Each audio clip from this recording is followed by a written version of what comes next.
नमस्कार साथियों, कैसे हैं आप सभी। मैं राहुल आप सभी का संस्कृत स्पेस के इस पटल पर अभिनंदन करता हूं, स्वागत करता हूं।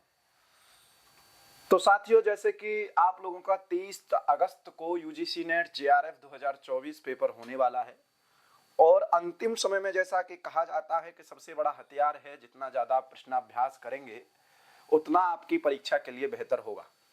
तो उसी श्रृंखला में हम लोग रोज 25 प्रश्नों का अभ्यास करते हैं। उसी कड़ी में आपके सामने मैं फिर उपस्थित हूं 25 प्रश्न लेकर के। तो चलते हैं, पहले प्रश्न से हम लोग देखेंगे। ज्यादा समय वेस्ट करने का कोई मतलब नहीं है, आखिरकार लगाना प्रश्न ही है। तो देखेंगे पहला प्रश्न जो है, पहला प्रश्न है असत्य कथनम चिनुता। 4 विकल्प आपके सामने दिए गए हैं और इसमें से आपको क्या करना है, असत्य कथन को देखना है। असत्य मतलब जो कथन गलत है उस कथन को देखना है। तो सबसे पहले जल्दबाजी नहीं करनी है, चारों विकल्पों को आराम से पढ़ना है, उसके तात्पर्य को समझना है, उसके बाद आपको आंसर करना है। तो पहला है अति स्नेह पाप संकी इति शकुंतलायाः कथनमस्ति, पहला है। दूसरा है तव न जाने हृदयं मम इति शकुंतलायाः कथनम। सर्वः खलु कांतम आत्मीयं पश्यति इति राजा वदति। लब्धावकाशो में मनोरथः इति राज्ञः वचनः शाकुंतले, राज्ञः वचनम शाकुंतले। अब ये चारों कथन पढ़ करके आपको इतना तो समझ में आ गया होगा कि इस प्रश्न का क्षेत्र है अभिज्ञान शाकुंतलम। और अभिज्ञान शाकुंतलम से ये पूछा है कि ये पंक्तियां हैं और ये बहुत ही महत्वपूर्ण पंक्तियां हैं। हो सकता है कि ये पंक्तियां अलग तरीके से भी आपके परीक्षा में देखने को मिल जाए कि सर्वः खलु कांतम आत्मीयम पश्यति इयं पंक्ति कुत्र प्राप्यते, इस प्रकार का भी प्रश्न देखने को मिल सकता है। और यहाँ पर इस प्रश्न में 4 प्रश्न आपको देखने को मिल रहे हैं। ये तो सत्य है कि चारों पंक्तियां जो हैं ये अभिज्ञान शाकुंतलम की ही है।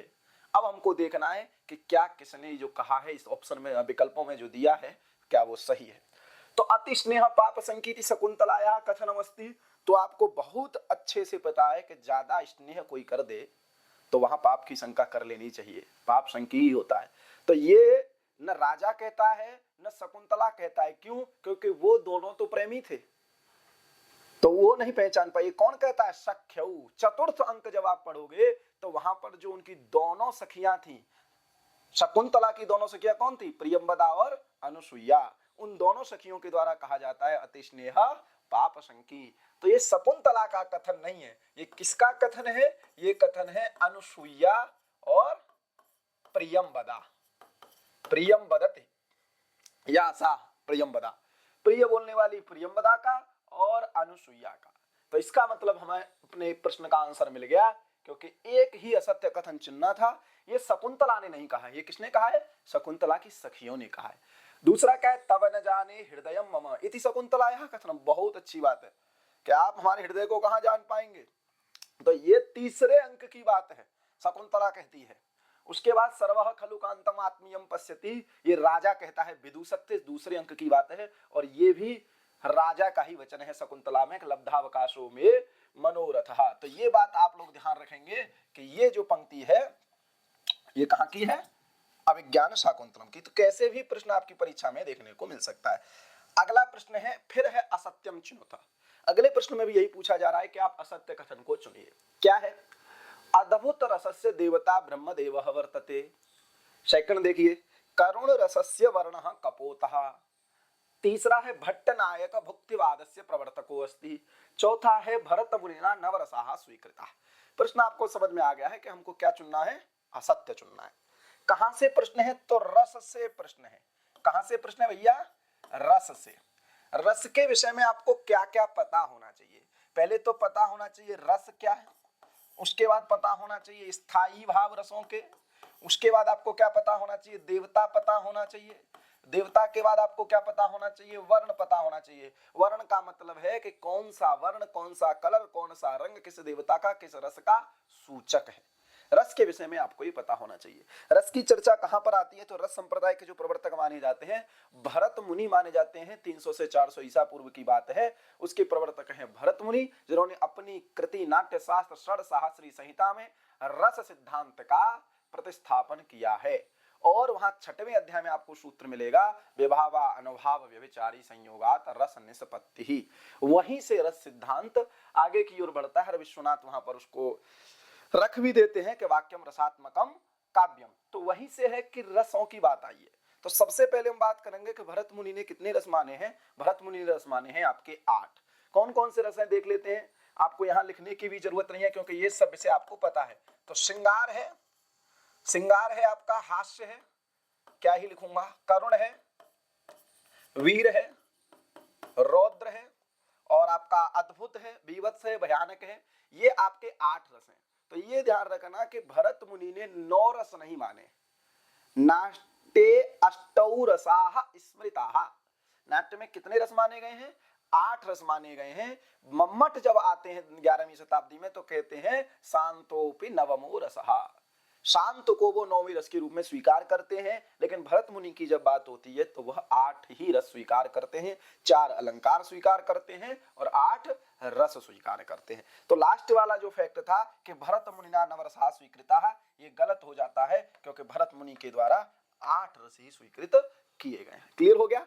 इनके आपको स्थायी भाव भी पता होना चाहिए। श्रृंगार की रति हो जाता है, हास्य का हास हो जाता है, करुण का शोक हो जाता है, वीर का उत्साह हो जाता है। रौद्र का आपका क्या, रौद्र का देखोगे, रौद्र के देवता कौन है, रुद्र हैं। वर्ण कौन है, रक्त है। तो रौद्र का जो देवता होगा ये भी आपको याद रखना है। उसके बाद भयानक का भय इत्यादि भी याद रखना है। वीर रस को देखोगे तो वीर कौन था, कौन राजा वीर था। जब देवताओं पे संकट आता था तो किसकी वीरता सामने आती थी, इंद्र की आती थी। तो महेंद्र देव जो महान इंद्र है, ठीक है, ये भी आपको ध्यान रखना है। इसी में आपको नीचे चलोगे तो अद्भुत रस का जो देवता है वह ब्रह्मदेव है और इसका स्थायी भाव है अद्भुत का विस्मय।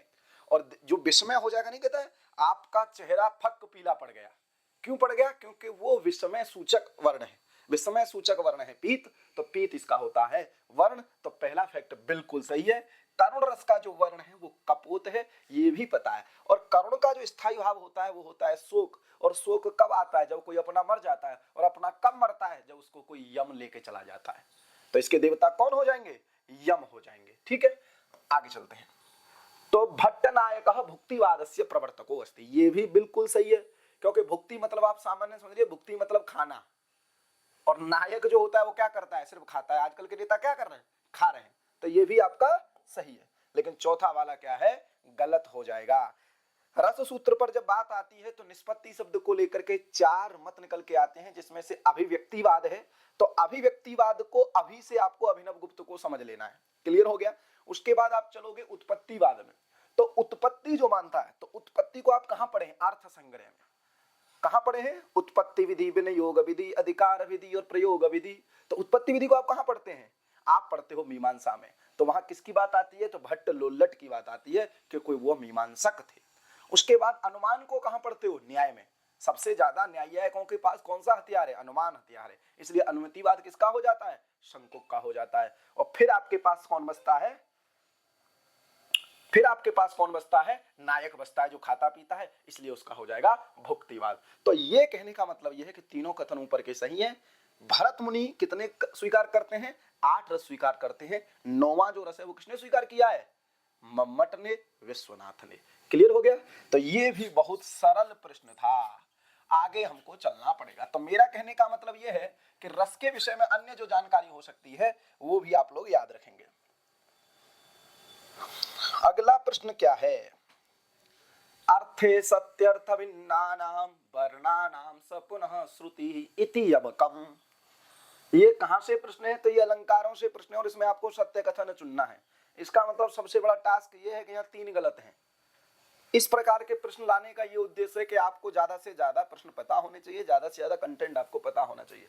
अर्थे सत्यर्थ भिन्नानां, सत्यर्थ अर्थ भिन्नानां, अर्थ की भिन्नता रहने पर वर्णानाम स पुनः श्रुति, और उसी क्रम में आपको वर्णों की पुनः श्रवण होने लगे तो आप समझ जाना यमक अलंकार है। जैसे कनक कनक से 100 गुनी, समझ में आ गया कि नहीं।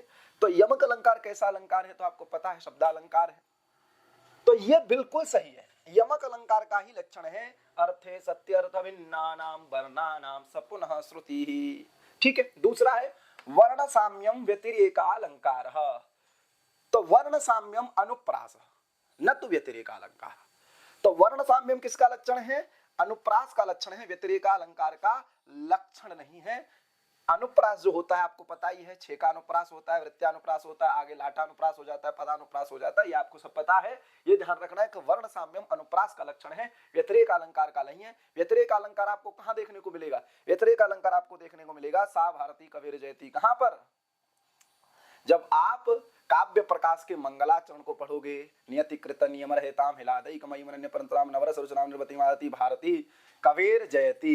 ठीक है, तो ये बात आप ध्यान रखना। उसके बाद आता है व्यतिरेक अलंकार। व्यतिरेक अलंकार मंगलाचरण में मिल जाएगा काव्य प्रकाश के। उसका लक्षण है उपमानाद यदन्यस्य व्यतिरेकः स एव सः। जहां पर उपमान से अधिकता आधिक्य देखने को मिल जाए उपमेय का, वहां पर व्यतिरेक अलंकार होता है। जहां पर ब्रह्म की सृष्टि से आधिक्य मिल जाता है कवि की सृष्टि का। समझ में आ गया कि नहीं? आगे है साधर्म्य भेदे रूपकम, साधर्म्य भेदे उपमा। ये भी गलत हो गया आपका, ये भी गलत हो गया। ठीक है, तद अभेदो यह रूपकम उपमान उपमेय हो। जहां उपमान में उपमेय का आरोप कर दिया जाता है वहां रूपक अलंकार होता है। परोक्ति भेद कई श्लिष्टई नहीं, परोक्ति भेद कई श्लिष्टई होता है समासोक्ति। क्लियर हो गया? ये ध्यान रखना है। अपनुति नहीं होता है, अपनुति होता है प्रकृतम या निषिद्य अन्यत सा अपनुति। मतलब प्रकृतम मतलब उपमान का, जहां पर निषिद्य, निषिद्य मतलब निषेध करके, अन्यत मतलब उपमेय का बता दिया जाए, वहां पर क्या होता है? अपनुति होती है। इसका मतलब ये भी गलत हो गया। तो एक ही सही है, अर्थे सर्ते अर्थ भिन्नानाम वर्णानाम सा पुनः श्रुति। क्लियर हो गया? तो ये भी प्रश्न है। इसका मतलब ये है कि इस प्रकार के प्रश्न भी जरूरी नहीं है कि आपको ये देखने को मिले कि एक ही आ जाए और आपको एक ही टिक करना है। तो इस प्रकार के भी देखने को मिल सकते हैं। चलिए आगे। अगला प्रश्न है सत्य कथनम चिनुता। क्या है कि 4 कथन है, फिर वही है कि आपको एक कथन चुनना है। शिखरणी छंदे प्रत्येक पादे 15 वर्णाः भवन्ति। दूसरा है वसंत तिलकायां प्रत्येक पादे 12 वर्णाः भवन्ति। तीसरा है वंशस्थे प्रत्येक पादे 14 वर्णाः भवन्ति। चौथा है इंद्र वज्रायाम 11 वर्णाः भवन्ति। या तो आपको लक्षण पता होना चाहिए या आपको रट्टू की तोते की तरह रटा होना चाहिए। दोनों आपको पता होगा तो आपको पता चल जाएगा। छंदों की चर्चा कहां पर आती है? तो छंद वेदांग का विषय है। पिंगल ने अपने 5 अध्यायों में छंद सूत्र की रचना की थी और वहां पर ये सब आपको देखने को मिलेगा। लेकिन ये लौकिक छंद है जो आपको अन्य कृतियों में भी, कात्यायन इत्यादि कृतियों, वरुचि इत्यादि कृतियों में भी देखने को मिलते हैं। तो देखते हैं शिखरणी छंद के प्रत्येक पाद में क्या 15 वर्ण होते हैं। तो आपको ध्यान होना चाहिए रसई रुद्रई छिन्ना यमन सवलागः शिखरणी। तो आपको ध्यान रहना चाहिए य म न स भ ला ग शिखरणी, ये बात ध्यान चाहिए। तो 3 3 6 3 3 9 3 4 12 तिपति 15, एक लघु और एक गुरु, कितने हो गए? 17। तो ध्यान रखना यहाँ 17 वर्ण हो रहे हैं, 15 वर्ण नहीं हो रहे हैं। यमन सभलागः शिखरणी रसई रुद्रैश्चिन्ना यमन सभलागः शिखरिणी। तो 15 वर्ण नहीं है, वहां पर कितने वर्ण है? 17 वर्ण है। तो ये वाला आपका क्या हो जाएगा? गलत हो जाएगा। वसंत तिलकायाम प्रत्येक पादे 12 वर्णाः भवन्ति। इसको भी देख लेते हैं। उक्ता वसंत तिलका तभजा जगौगा। क्या याद होना चाहिए आपको? त भ जा ज गौ, गह का कोई मतलब नहीं है, गाए जाते हैं। देखिए तगड़ भगड़ जगड़ जगड़ 2 गुरु। अब गिनो 3 3 6 3 3 9 3 4 12, 12 और 2 14। तो इसमें कितने वर्ण हो जाते हैं? 14 वर्ण हो जाते हैं, 12 वर्ण नहीं होते हैं। क्लियर हो गया? अगला है वंशस्थे प्रत्येक पादे 14 वर्णाः भवन्ति। तो वंशस्थ तुम किरातार्जुनी में पढ़ते पढ़ते मर चले। क्या है? जतौ तु वंशस्तमुदीरितम जरौ। तो जतौ मतलब जगड़ तगड़, जरौ मतलब जगड़ और रगड़। 3 3 6 3 3 9 3 4 12। तो यहाँ पर कितने वर्ण होते हैं भैया? 12 वर्ण होते हैं। कितने वर्ण होते हैं? 12 वर्ण होते हैं। फिर क्या? इंद्र वज्रायाम 11 वर्णाः भवन्ति। अब भैया 3 तो गलत हो ही गए, एक ही तो पूछ रहा है तो एक सही ही होगा। शाद इंद्र वज्रा यदि तौ जगौगा। तो वहां पर आप गिनोगे तो 11 ही वर्ण आपको देखने को मिलेंगे। इसलिए ये वाला विकल्प आपका क्या हो जाता है? सही हो जाता है। समझ में आ गया कि नहीं? तो इस प्रकार के प्रश्न आपको परीक्षा में देखने को मिल सकते हैं और आपको इस प्रकार के प्रश्नों के लिए क्या रहना है? बिल्कुल तैयार रहना है। ठीक है जी, आगे चलते हैं। अब देखिए फिर वही प्रश्न है असत्य कथनम चिनुता। फिर आपको असत्य चुनना है, तो चुनते हैं। सहृदय चक्रवर्ती मम्मटस्योपाधि गीत गोविंद रचनाकार जयदेव काव्यालंकार परिच्छेदेषु विभक्तम काव्यालंकार सार संग्रह इत्यस्य रचनाकार उद्भटः। ये आपके 4 कथन है, प्रत्येक कथन पे आपको विचार करना है। तो सहृदय चक्रवर्ती किसके विषय में कहा गया है, किसने कहा है और किसके लिए कहा है, ये आपको पता होना चाहिए। तो मम्मट की ये उपाधि नहीं है। मम्मट से पहले आचार्य हुए हैं कौन, आनंदवर्धन। आनंदवर्धन की कृति है ध्वन्यालोक, और ध्वन्यालोक पे जो टीका लिखी है वो किसने लिखी है, अभिनव गुप्त ने। उस टीका का नाम है लोचन टीका, और लोचन टीका में ध्वन्यालोककार जो है आनंदवर्धन, उनके लिए कहा गया है सहृदय चक्रवर्ती। किसके लिए कहा गया है, आनंदवर्धन के लिए। तो ये तो क्लियर हो गया कि ये मम्मट के लिए नहीं कहा गया है। क्लियर हो गया। दूसरा है गीत गोविंद के रचनाकार जयदेव हैं, तो ये भी आपको पता है अलंकार का विषय है। ये भी क्या है, जयदेव, बिल्कुल सही है। काव्यालंकार परिच्छेद में विभक्त है, तो काव्यालंकार किसकी कृति है, काव्यालंकार। यहां पर देखो दो की कृति आपको काव्यालंकार मिलेगी, एक मिलेगी भामह की और एक इन्हीं के अनुयायी है रुद्रट। दोनों की कृतियों का नाम क्या है, काव्यालंकार है। और यहां पर पूछा है भामह, क्योंकि भामह किसके हैं, अलंकार संप्रदाय के प्रतिष्ठापक हैं। और यहां पर इसमें आपको 6 परिच्छेद देखने को मिल जाएंगे। ठीक है, तो ये भी परिच्छेदों में विभक्त है, इसमें कोई वो नहीं है। ठीक है, काव्यालंकार सार संग्रह त्रस रचनाकार उद्भट, तो ये भी बिल्कुल सही है। उद्भट की 2 कृतियां महत्वपूर्ण है, एक काव्यालंकार सार संग्रह और एक भामह की कृति जो काव्यालंकार है, उस पर इनकी टीका देखने को मिलती है भामह विवरण। ठीक है, तो इसको भी आप ध्यान रखेंगे, क्या टीका का नाम है, भामह विवरण। क्लियर हो गया। तो ये 2 चीज है आपको ध्यान रखनी है। उसके अलावा काव्यालंकार सूत्र है, वो आपको वामन की है, जो रीति संप्रदाय के प्रवर्तक हैं। तो ये वाला प्रश्न बहुत ही अच्छा प्रश्न था। इस प्रकार का प्रश्न भी आपको देखने को मिल सकता है। क्लियर हो गया। चलिए इसको मिटा देते हैं, आगे चलते हैं, एक तो गर्मी बहुत लग रही है। चलिए फिर है असत्य कथनम चिनुता। असत्य कथन चुनना है, तो पहले की तरह यहां पर एक असत्य कथन चुनना है। काव्यालंकार सूत्रे पंचाधिकरणान संति, तो देखो काव्यालंकार सूत्र किसकी है, वामन की है, और ये भी 5 अधिकरणों में विभक्त है। ये बात बिल्कुल सही है। काव्यालंकार सूत्र जो है किसकी कृति है, वामन की है। वामन किसके प्रवर्तक थे, तो रीति संप्रदाय के प्रवर्तक थे। विशिष्ट पद रचना रीति होती है, वह विशिष्ट पद रचना किसकी होती है, तो किसकी होती है, तो गुण विशेषो आत्मा उन्होंने माना है, इसलिए इसको रीति संप्रदाय को गुण संप्रदाय के नाम से भी जाना जाता है। वामनाचार्य ही 10 गुण स्वीक्रियन्ते, तो ये भी बात बिल्कुल सही है कि जो काव्यालंकार सूत्र में उन्होंने कितने गुण माने हैं, 10 गुण माने हैं, और इन्हीं 10 गुणों का अंतर्भाव मम्मट अपने माधुर्य ओज और प्रसाद में कर लेते हैं। नोड़ोपाध्याय आनंदवर्धन से पितुर्नाम अस्ति, ये स्वयं कहते हैं। चौथे उद्देत में आप इन्होंने कहा है कि हम नोड़ोपाध्याय के सूनु हैं, पुत्र हैं। विषमवाण लीला इत्यस्य कर्ता दंडी अस्ति, ये इन्होंने बहुत थोड़ा गलत कह दिया है, क्योंकि आप जब ध्वन्यालोकार आनंदवर्धन को पढ़ोगे तो कौन कौन सी है, देखो ध्वन्यालोक है, तत्वालोक है, विषमवाण लीला है, अर्जुन चरितम है, देवी शतकम है, प्रमाण विनिश्चय टीका जो है वो भी इन्हीं की देखने को मिलती है, मधुमथन विजयम, ये भी जो कृति है वो भी इन्हीं की देखने को मिलती है। तो इत्यादि कृति किसकी है, आनंदवर्धन की है। दंडी की तो काव्यादर्श, अवंति सुंदरी कथा, 10 कुमार चरितम इत्यादि कृतियां हैं, ये इनकी कृति नहीं है। असत्य चुनना था तो लास्ट वाला विकल्प आप लोग चुन लिए होंगे।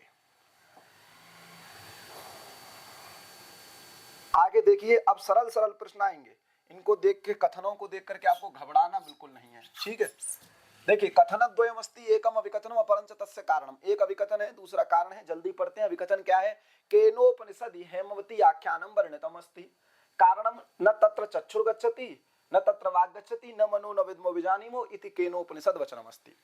तो ये बात आपको पता होना चाहिए कि केनोपनिषद में ही उमा हेमवती आख्यान मिलता है और आपका कठोपनिषद में यम और नचिकेता आख्यान मिलता है। तो केनोपनिषद की बात करते हैं तो केनोपनिषद में कितने खंड हैं, 4 खंड हैं। कितने खंड हैं, 4 खंडों में ये विभाजित है। शुरू के जो 2 खंड हैं वह पद्य खंड है, और अंतिम के 2 जो खंड हैं वो गद्य खंड है। पहले खंड में 8, दूसरे में 5, तीसरे में 12 और चौथे में 9 मंत्र देखने को मिलते हैं। सामवेद का ये उपनिषद कहा जाता है केनोपनिषद। ठीक है, तो ये देखिए केनोपनिषद में उमा हेमवती आख्यान मिल जाता है। ये भी आपको पता है कि जब देवताओं को अभिमान होगा और जब जाकर के उनको देवी आएगी उमा, जिसको बोलते हैं अकल ठिकाने लगाने के लिए, तो ये आपको वहां पर 2 अंतिम पद्यों में इसकी चर्चा आई है। न तत्र चक्षुर गच्छति, ये पहले ही खंड की बात है, लेकिन ये दोनों केनोपनिषद की तो है, लेकिन क्या है, ये इसकी व्याख्या नहीं कर पा रहा है। उमा हेमवती आख्यान में जो दूसरा कथन है कारण नहीं बन पा रहा है, इसलिए दूसरे कथन में देखेंगे अभिकथनम ए कारणम वयम च सत्यम किंतु कारणम अभिकथन इत्यस्य समुचित व्याख्या नास्ति। ये कथन तो दोनों सही हैं, लेकिन ये सही से व्याख्या नहीं कर पा रहा है। समझ में आ गया कि नहीं? तो ये भी सरल प्रश्न था, ये भी क्या है, सरल प्रश्न है, आपको पता होना चाहिए। आगे चलते हैं, आगे भी प्रश्न बहुत सरल आएंगे, इसी प्रकार के प्रश्न देखने को आपको मिलेंगे, बहुत ही सरल प्रश्न रहेंगे। ठीक है, इन प्रश्नों को देख के आपको घबराना नहीं है कि इस प्रकार के प्रश्न कैसे पूछ लिया। यहाँ पर भी कथन दो हैं, एक कथन को आपको देखना है, यदि हास्ति तदन्यत्र यन्ने हास्ति न तत्क्वचित, एयं पंक्ति ही महाभारते। दूसरा क्या है, न तज्ज्ञानम न तच्छिल्पम न सा विद्या न सा कला इति नाट्यशास्त्रे। ये कथन की चर्चा है, यहाँ कारण और विकथन नहीं है। आपको देखना है कि दोनों कथन सत्य हैं या असत्य हैं, या एक सही है या एक गलत है। तो पहली पंक्ति है यदि हास्ति तदन्यत्र यन्ने हास्ति न तत्क्वचित। इसी पंक्ति का जो फलितार्थ कथन है वह फलितार्थ कथन है यन्न भारते तन्न भारते। यन्न भारते मतलब जो भारत में नहीं है, मतलब महाभारत में नहीं है, वह इस भारत भूमि में भी नहीं है। यन्न भारते तन्न भारते। धर्मे चार्थे कामे च मोक्षे च भरतर्षभ यदि हास्ति तदन्यत्र यन्ने हास्ति न तत्क्वचित। ये पंक्ति महाभारत की है, ये बिल्कुल सही है। दूसरी क्या है, न तज्ज्ञानम न तच्छिल्पम न सा विद्या न सा कला नासौ योगौ न तत्क्रम नाट्यस्मिन् यन्न दृश्यते। तो ये भी नाट्य शास्त्र की है। दोनों ही कथन आपके क्या है, समीचीन है, दोनों ही कथन आपके क्या है, ठीक है। तो ये भी बिल्कुल सही प्रश्न है, सरल प्रश्न है।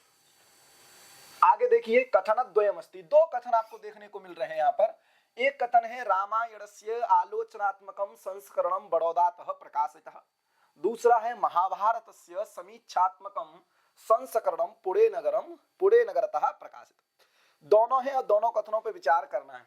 तो रामायण का जो आलोचनात्मक संस्करण है वह कहाँ से निकला है, तो Sayajirao Gaikwad oriental research institute जो बड़ौदा गुजरात में है वहां से निकला है। तो पहला कथन क्या हो जाएगा, बिल्कुल सही, और ये आपको तैयार भी होना चाहिए। ठीक है, अभी तक ऐसा प्रश्न नहीं देखा गया है, लेकिन रामायण लगा है, रामायण के विषय में लगा है, सामान्य ज्ञान आपको होना चाहिए, तो पूछा भी जा सकता है, ऐसा नहीं कह सकते आपके नेट के सिलेबस से बाहर से आया है। तो सयाजीराव जो गायकवाड़ ओरिएंटल रिसर्च इंस्टीट्यूट जो बड़ौदा में है, वहां से इसका आलोचनात्मक संस्करण निकला हुआ है। महाभारत की बात करते हैं तो महाभारत का जो संस्करण निकला है वो बोरी से निकला है। कहां से निकला है, बोरी से। बोरी का मतलब है भंडारकर ओरिएंटल रिसर्च इंस्टीट्यूट। कहाँ है ये, पुणे में है। ठीक है, आरजी भंडारकर इसके वो थे। ठीक है, ध्यान रखना। तो ये दोनों कथन क्या हो जाएंगे, आपके सही हो जाएंगे। दोनों कथन आपके क्या हो जाएंगे, सही हो जाएंगे। अगले प्रश्न पर हम लोग चलते हैं। अब देखिए अगला जो प्रश्न है, क्योंकि पहला प्रश्न क्या है, कॉपी हो गया, वही केनोपनिषद वाला ही प्रश्न है। अब आगे देखिए, आगे क्या है कि ऋग्वेदस्य विभाजनम अष्टक मंडल क्रमो वर्तते। अभिकथन और कारण है। तो आपको पता है ऋग्वेद जब हम पढ़ते हैं तो ऋग्वेद का विभाजन दो प्रकार से देखने को मिलता है, एक अष्टक क्रम में और एक मंडल क्रम में। अष्टक क्रम में जब देखते हैं तो क्या होता है, तो अष्टक क्रम में 8 होने के कारण उसको अष्टक कहा जाता है। और अष्टक इसलिए कहते हैं क्योंकि प्रत्येक अष्टक का मतलब समझ लीजिए अध्याय, प्रत्येक अध्याय में 8 और अंतर अध्याय हैं, इसलिए उसको अष्टक का नाम दे दिया गया है। टोटल 64 अध्याय इसमें देखने को मिलते हैं, 10,552 इसमें मंत्र देखने को मिलते हैं। उसी प्रकार से एक विभाजन जो है मंडल क्रम में है। मंडल क्रम में आप देखते हो तो 10 मंडल हैं। तो आपको क्या पता होना चाहिए कि 10वें मंडल का क्या पता होना चाहिए, आपको ऋषि पता होना चाहिए। 10वें मंडल के जो ऋषि है वो पता होना चाहिए। जैसे हम पहले मंडल को देखेंगे तो किसको देखते हैं, मधुच्छंदा को देखते हैं, सतारचीन को देखते हैं, मेधातिथि को देखते हैं, दीर्घतमा को देखते हैं, दूसरे में गृत्समद को देखते हैं, विश्वामित्र को देखते हैं, भरद्वाज को देखते हैं, वशिष्ठ को देखते हैं, कण्व को देखते हैं। इस प्रकार से आपको 10वें मंडल के ऋषि के विषय में पता होना चाहिए। दूसरी बात क्या है कि सूक्तों की संख्या भी आपको ज्यादा नहीं तो ये पता होना चाहिए कि कौन सा मंडल सबसे बड़ा है और कौन सा मंडल सबसे छोटा है। तो जो पहला मंडल है उसमें 191 सूक्त हैं और जो अंतिम मंडल है उसमें भी 191 सूक्त हैं। लेकिन सबसे बड़ा मंडल जो देखा जाता है, क्योंकि मंत्रों की संख्या को भी देखोगे तो पहला मंडल क्या है, 10वें मंडल में सबसे बड़ा है, और सबसे छोटा मंडल जो है वो दूसरा है जिसमें मात्र 43 सूक्त ही देखने को मिलते हैं। ये आपको पता होना चाहिए। उसके बाद अगर विषय वस्तु की बात की जाए तो पहले मंडल के विषय में कहा जाता है ये प्राचीन मंडल है, अंतिम मंडल के विषय में कहा जाता है ये अर्वाचीन मंडल है, मतलब नया मंडल है, बाद में जोड़ा गया है। ठीक है, दूसरे से सात तक वंश मंडल या परिवार मंडल कहा जाता है। आठवें को देखते हैं तो परिवार मंडल कहते हैं। क्यों परिवार मंडल कहते हैं? क्योंकि वालखिल्य परिवार के सूक्त उसमें पाए जाते हैं जो 11 सूक्त हैं, इसलिए 1017 में जब 11 सूक्तों को जोड़ देते हैं तो टोटल 1028 सूक्त वहां पर देखने को मिलते हैं। 9वें मंडल को सोम या पवमान मंडल कहा जाता है, उसके ऋषि भी सोम, पवमान और भृगु है, लास्ट वाला आपको भृगु हो जाते हैं 10वें मंडल के। तो ये विषय वस्तु आपको पता होना चाहिए। इसका मतलब हो गया कि पहला फैक्ट आपका बिल्कुल करेक्ट है। दूसरा है ऋग्वेदस्य प्राचीन भाष्यकार है स्कंद स्वामी, ये भी आपको पता होना चाहिए, कई बार पूछा गया है।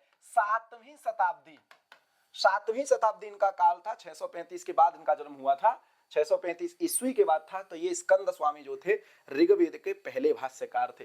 कभी कभी इनका एक क्रम देखने को मिल जाता है, तो जैसे आप देखोगे स्कंद स्वामी के बाद जो ऋग्वेद में भाष्य लिखा वो लिखा नारायण ने, दूसरे नंबर पे किसने लिखा तो उद्गीत ने लिखा, तीसरे नंबर पे किसने लिखा तो ये आपका लिखा वेंकट माधव ने।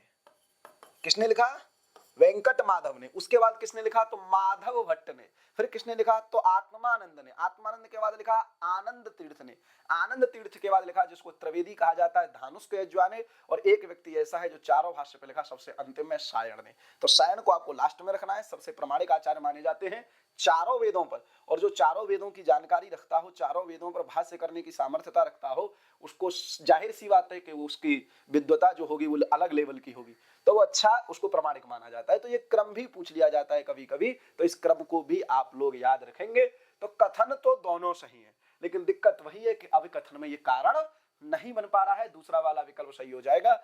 इस प्रश्न के 4 विकल्प पहले से सेट होते हैं। पहला होता है दोनों सही है, व्याख्या कर रहा है। दूसरा होता है दोनों सही है, व्याख्या नहीं कर रहा है। तीसरा होता है एक सही है एक गलत है। चौथा होता है एक सही है एक गलत है, ऊपर नीचे करके। तो दूसरा विकल्प इस प्रश्न का क्या हो जाएगा? सही हो जाएगा। ठीक है, तो ये प्रश्न बहुत ही सरल था और बहुत ही अच्छा प्रश्न था। अब देखिए, अब आगे आता है आपका कथन द्वयम, एक अभिकथन है और एक कारण है। क्या है अभिकथन? पुराणस्य सर्गादि पंच लक्षणानि भवन्ति। तो आपको पता है सर्ग, प्रतिसर्ग, वंश, मनवंतरण, ये सब क्या है विष्णु पुराण में आपको देखने को मिल जाएगा। देखो आगे लिखा भी है पुराणस्य सर्गादि पंच लक्षणानि भवन्ति। क्यों भवन्ति? तो विष्णु पुराणे पंच लक्षण मुक्तत्वात्। विष्णु पुराण में 5 लक्षण होते हैं, इसलिए हम लोग कहते हैं कि पुराणों के 5 लक्षण होते हैं। तो अभिकथन भी सही और कारण भी सही, दोनों सही हो जाएंगे। अभिकथनम कारणम उभयम च सत्यम, दोनों सत्य हो जाएंगे और व्याख्या भी अच्छी प्रकार से कर रहा है। एक बात आपको यहाँ इंपोर्टेंट ध्यान रखनी है कि विष्णु पुराण में तो 5 बताए गए हैं, लेकिन जब भागवत पुराण पढ़ते हो तो वहां पर 10 लक्षण बताए गए हैं। तो ये भी पूछा जा सकता है कि 10 लक्षण कहाँ बताए गए हैं। अगला प्रश्न क्या है कि कथन द्वयम अस्ति, नीचे कथन 2 दिए गए हैं। एक कथन क्या है कि शेश्वर सांख्य इति योग दर्शनस्य प्रसिद्धि वर्तते, अर्थात शेश्वर सांख्य इति नामना योग दर्शनस्य प्रसिद्धि वर्तते। दूसरा है योग वार्तिक इत्यस्य प्रणेता विज्ञान विक्षुः अस्ति। 2 अभिकथन है, एक कारण है। कारण तो नहीं बन पा रहा है, इसका मतलब दूसरा विकल्प इसका सही है, क्योंकि सांख्य और योग दोनों को हम लोग एक साथ देखते हैं। क्यों देखते हैं? क्योंकि इनके जो तत्व हैं उनमें बहुत सी समानता है। एक 25 तत्व मानता है और योग जो है 26 तत्व मानता है। 25 से 26 तत्व एक अधिक इसलिए हो जाता है कि योग दर्शन जो है एक तत्व अधिक मानता है सांख्य की अपेक्षा। उसका नाम क्या है? क्लेश कर्म विपाका से परामृष्टः पुरुष विशेषः ईश्वरः। ईश्वर नाम के तत्व को योग दर्शन अतिरिक्त मानता है, इसलिए इसको शेश्वर सांख्य कहा जाता है। ये बात बिल्कुल सही है।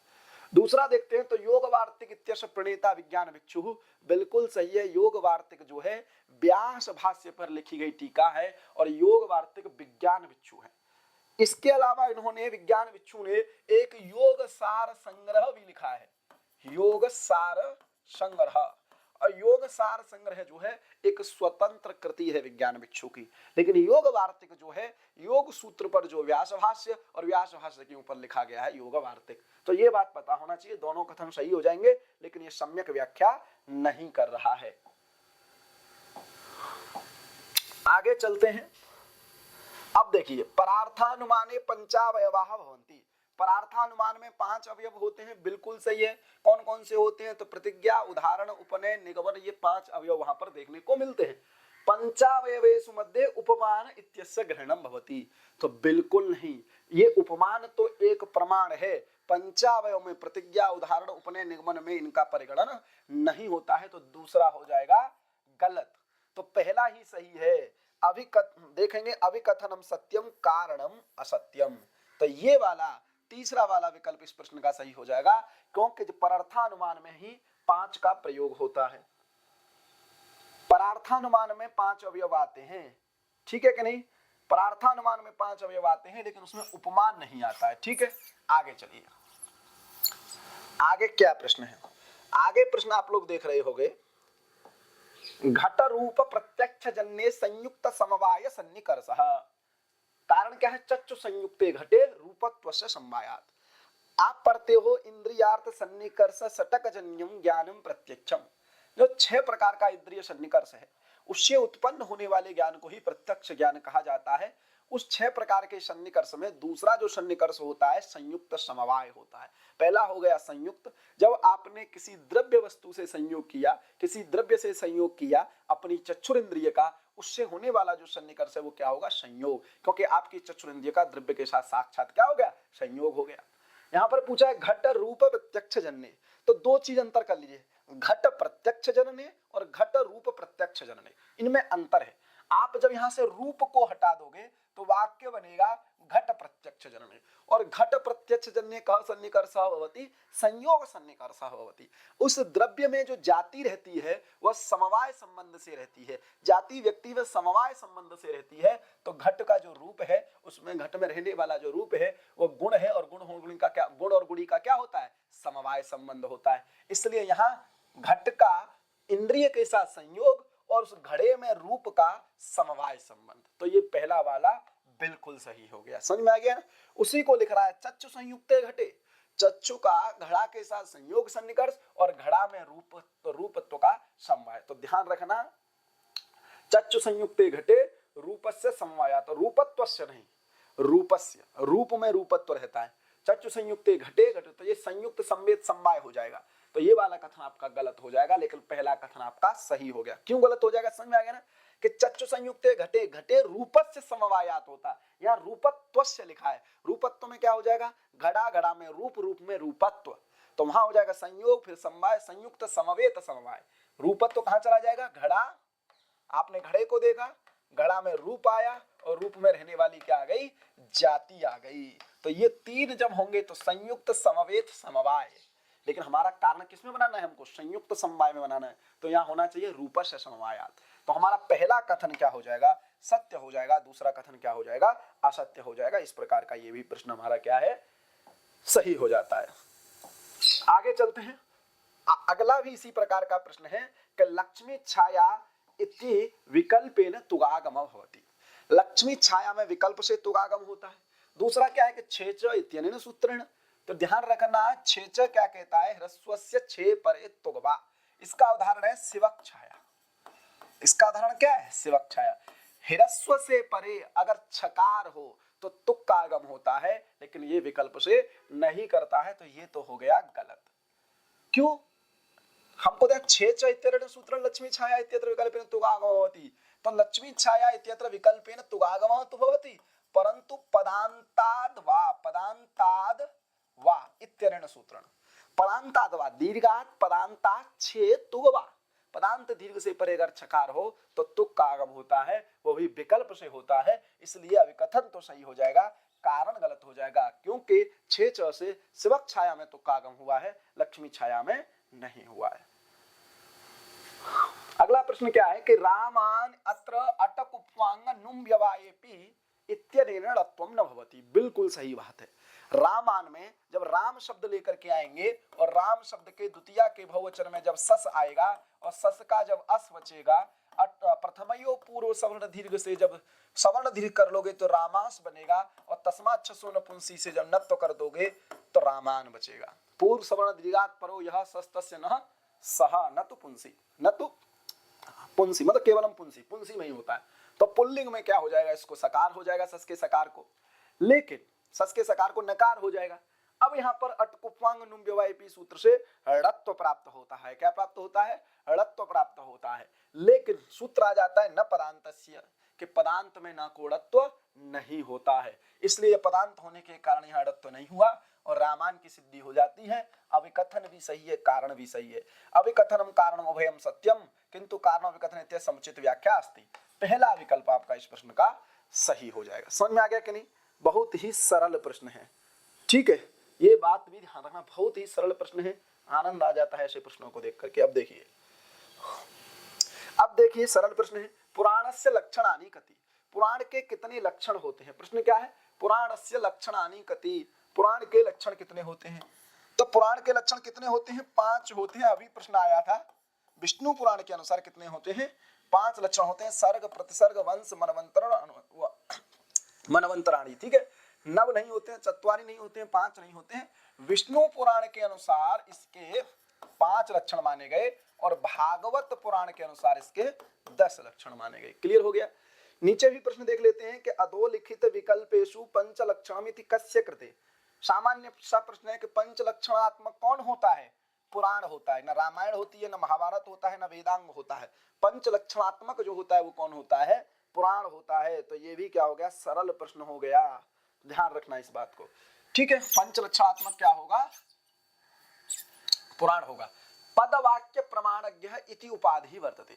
पदवाक्य प्रमाणज्ञ किसकी उपाधि है? तो कालिदास की तो नहीं है। कालिदास को क्या कहा जाता है? रघुकार कहा जाता है, दीप शिखा कहा जाता है, उपमा सम्राट कहा जाता है, कविता कामिनी विलास कहा जाता है। विशाख दत्त को भी नहीं कहा जाता है प्रगतिवादी नाटककार थे। भवभूति की देखेंगे तो इनको पदवाक्य प्रमाणक कहा जाता है, वस्यवाक कहा जाता है, ठीक है। वस्यवाक के बाद इनको क्या कहा जाता है? उदंबर कहा जाता है। उदंबर के बाद क्या देखोगे? शिखरणी कवि कहा जाता है, ठीक है, शिखरणी कहा जाता है। वश्यवाणी चक्रवर्ती कहा जाता है, उदंबर कहा जाता है। तो ये बात ध्यान रखना, पदवाक्य प्रमाण के जो है वो भवभूति की उपाधि है, न कालिदास की, न विशाख दत्त की और न ही दंडी की। किसकी है ये? भवभूति की। अगला प्रश्न है, मालती माधवम रूपकम कस्मिन् रूपके अंतर्भवति। 10 रूपक होते हैं और 10 रूपकों में मालती माधव को किस कैटेगरी? नाटक है, भाण है, प्रकरण है, डिम है, प्रहसन है, वीथी है, अंक है, या मृग है, संवकार है, ये ध्यान रखना। तो मालती माधव जो है प्रकरण है, क्योंकि इसमें 10 अंक हैं और श्रृंगार है ये, ठीक है। मालती माधव आपको ध्यान रखना है। चले आगे। मालती माधव जो है प्रकरण की कोटि में आता है। मालती माधव किसकी कोटि में आता है? प्रकरण की कोटि में आता है। अब देखिए प्रश्न,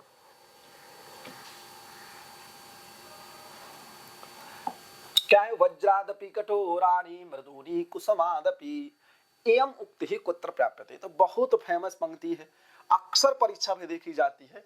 तो वज्रादपि कठोराणि मृदूनि कुसुमादपि लोकांतराणाम पुण्यानाम न विज्ञातुमर्हसि। कहने का मतलब ये है कि वज्रादपि कठोराणि और मृदूनि कुसुमादपि, जो सुधीजन होते हैं, सज्जन लोग होते हैं, जो अच्छे लोग होते हैं, नवनीत समुत्पन्न जो लोग होते हैं, वह उनके जो वचन होते हैं उनके कठोर से, वज्र से भी कठोर वचन होते हैं और कुसुम से भी कोमल उनके वचन होते हैं। ऐसे लोगों के चरित्र को कोई जान नहीं सकता है। ये उत्तर रामचरितम की बात है। कहाँ की बात है?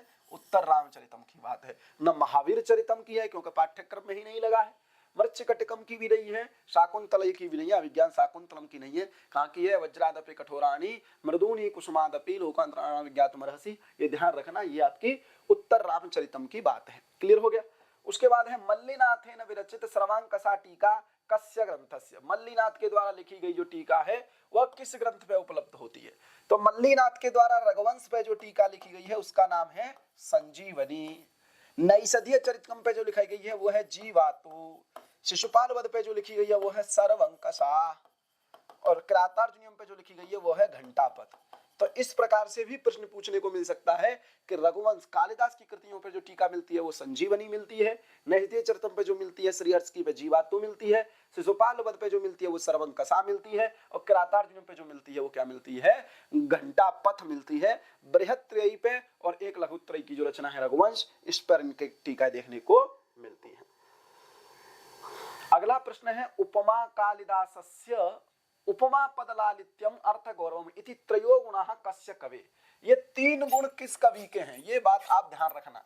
उपमा कालिदासस्य भारवेरर्थ गौरवम, उपमा कालिदास दंडि पदलालित्यम माघे अस्ति त्रयोगुणा। तो किसके हैं उपमा, पदलालित्य और अर्थ गौरव? तो उपमा किसको कहा जाता है? कालिदास को। भारवी को क्या कहा जाता है? अर्थ गौरव। पदलालित्य किसको कहा जाता है? दंडी को। और माघे संति त्रयोगुणा, माघ में ये तीनों गुण देखने को मिलते हैं। तो इस प्रकार से दूसरा वाला विकल्प इस प्रश्न का सही हो जाएगा। अंतिम प्रश्न बचा है आज की क्लास का, अंतिम प्रश्न है आज की क्लास का, ध्यान रखना। चलिए अब देखिए अंतिम प्रश्न जो है वो क्या है कि श्री पदांक महाकाव्य अस्ति। श्री पदांक महाकाव्य कौन सा है? तो शिशुपाल वध क्या होता है? श्री से शुरू होता है, श्री पदांक महाकाव्य है। क्रातार्जुनीयम भी श्री से शुरू होता है लेकिन लक्ष्मी पद से खत्म होता है, तो लक्ष्मी पदांक है।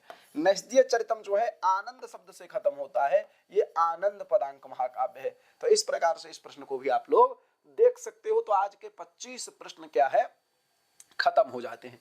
आज हम लोगों ने 25 प्रश्नों का अभ्यास किया है, बहुत ही अच्छे प्रश्न थे, ठीक है। और कोई सुझाव हो आप लोगों का दे सकते हो। इस प्रकार से अन्य प्रश्न भी आप लोगों के सामने हम लोग लेकर के आएंगे।